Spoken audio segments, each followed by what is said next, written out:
We are going to prepare a panettone, a classical Italian Christmas recipe. This time, however, we are going to make a gluten-free version. Ingredients are icing sugar, powdered milk, xanthan gum, whole eggs, egg yolks, candied fruit, melted butter, raisins, gluten-free flour, lemon zest, brewer's yeast, and vanilla powder. Now we shall begin to prepare our panettone. First of all, we put the milk in a glass bowl, dissolve the brewer's yeast,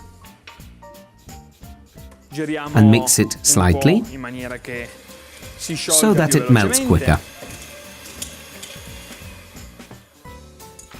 For this recipe, it is better to use an electric dough kneader or an electric mixer like this, as a result will be far better than if it is hand kneaded. We then add diet flour, powdered milk, icing sugar, vanilla powder, xanthan gum.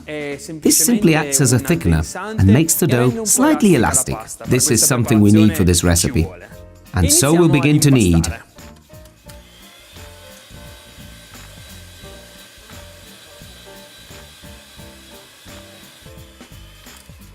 Once the dough is smooth, well mixed and elastic, we can add the following ingredients: 2 eggs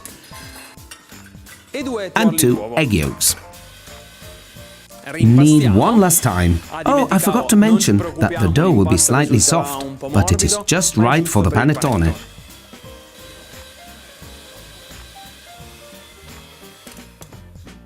Now let's add the next ingredients. Some butter we melted earlier, and the lemon zest. I like to add a lot of lemon. Of course, all ingredients must be gluten-free, including the candied fruit and sultanas. Now let's mix everything together.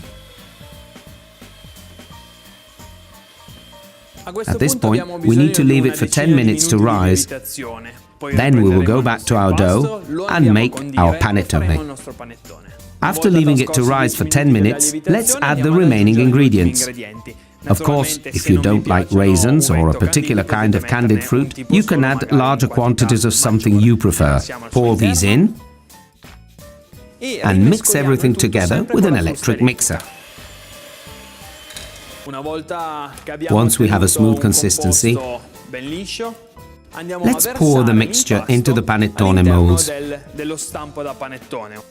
To get a great panettone, the ingredients should be at room temperature.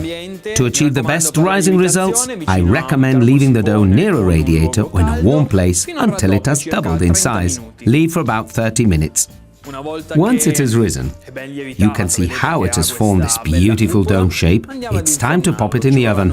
It will take 40 minutes for it to cook at approximately 175 to 180 degrees. Now, let's take our panettone. As you can see, it is perfectly cooked. And now we're going to skewer it with some wooden sticks. Very quickly, so that we don't ruin the shape. Then, using 2 bowls, the kind that we usually use for salads, we'll leave our panettone to cool upside down. Leave it upside down overnight, so that the top remains nice and rounded. Next day, we can remove the skewers. The panettone is cool now, which is great. As you can see, it has risen perfectly, cooked just right, and it is, of course, gluten-free.